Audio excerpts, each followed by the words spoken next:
Pemirsa, pemerintah ini kembali menggulirkan kebijakan sistem penjurusan di sekolah menengah atas atau SMA setelah sempat dihapus lewat kurikulum Merdeka. Kini sistem jurusan IPA, IPS, dan Bahasa akan kembali diberlakukan mulai tahun ajaran 2025-2026. Nah, kebijakan ini menuai beragam tanggapan dari masyarakat.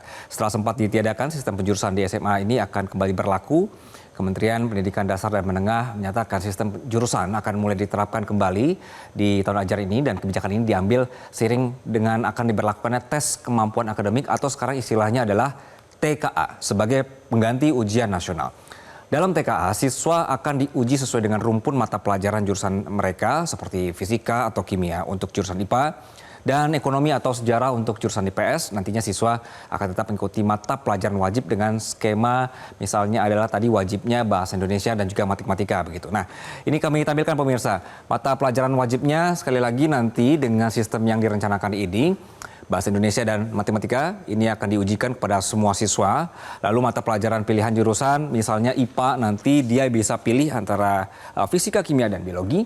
Lalu IPS-nya ekonomi, ada sejarah ataupun mata pelajaran lain yang masuk di rumpun sosial. Lalu bahasa, ini seperti saya alma mater bahasa dulu, mata pelajaran yang relevan dengan bahasa sastra. Jadi nanti ini pengelompokannya atau juga proyeksinya seperti ini. Nah, lantas apa sebenarnya alasan dari pemerintah ini untuk kembali ke jurusan IPA, IPS, dan bahasa di sekolah menengah atas? Nah, pemerintah ini menyebut bahwa untuk selaraskan pendidikan menengah dengan seleksi masuk perguruan tinggi yang kini menggunakan tes kemampuan akademik atau TKA tadi sebutannya. TKA ini akan menguji kemampuan siswa berdasarkan rumpun ilmu yang relevan. Untuk itu, penjurusan kembali dibutuhkan agar siswa bisa fokus mempersiapkan diri sesuai dengan bidang minatnya. Kemudian juga penjurusan ini diharapkan memberikan arah studi yang lebih jelas bagi siswa. Tanpa jurusan, banyak siswa yang dinilai ini kesulitan menentukan arah studi lanjut dan cenderung bingung pilih jalur pendidikan. Ada juga masukan dari perguruan tinggi bahwa Forum Rektor dan Majelis Rektor Perguruan Tinggi Negeri menyebut banyak mahasiswa masuk ke program studi yang tidak sesuai dengan latar belakang akademiknya. Jadi penjurusan di SMA ini dinilai bisa mengatasi masalah tersebut. Dari sisi sekolah, sistem jurusan juga memudahkan dalam perencanaan kurikulum. Jadi siswa ini bisa lebih dalam untuk materi-materi yang sesuai dengan bidang yang mereka pilih dan ditekuni. Kemudian pemerintah juga menegaskan bahwa pengembalian sistem jurusan ini akan disertai dengan pendampingan intensif dari guru dan bimbingan konseling. Nanti juga akan ada sosialisasinya yang dilakukan secara bertahap untuk memastikan semua pihak ini siap untuk terlibat dalam skema yang baru nanti. Dengan rencana ini mungkin terdengar, kenapa ya pemerintah ini berubah-ubah terus begitu? Kasihan anak-anaknya atau juga siswa-siswanya. Kami tampilkan di sini pemirsa evaluasi dari sistem yang pernah terjadi di yang kita pakai begitu, sistem penjurusan SMA di Indonesia. Misalnya kalau kita runut ke belakang, 2021 sampai 2024 ini merupakan implementasi kurikulum Merdeka secara bertahap pemirsa. Nah, seperti yang Anda saksikan di layar Anda.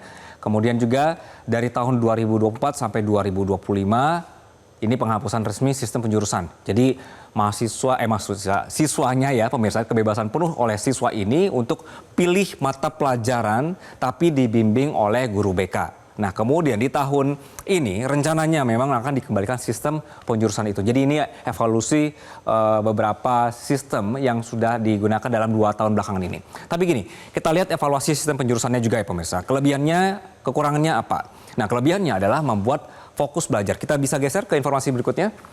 Kalau misalnya dengan penjurusan disebut tadi bisa lebih fokus belajar. Siswa bisa lebih paham bidang studi yang sesuai dengan minat mereka. Sedangkan kekurangannya ada istilah diskriminasi jurusan. Jadi ada jurusan IPA yang sering dianggap lebih unggul dibandingkan IPS dan bahasa. Orang tua ini lebih banyak milihnya IPA begitu. Atau mungkin dipaksakan IPA, nggak tahu juga. Nah, kemudian menciptakan stereotip negatif.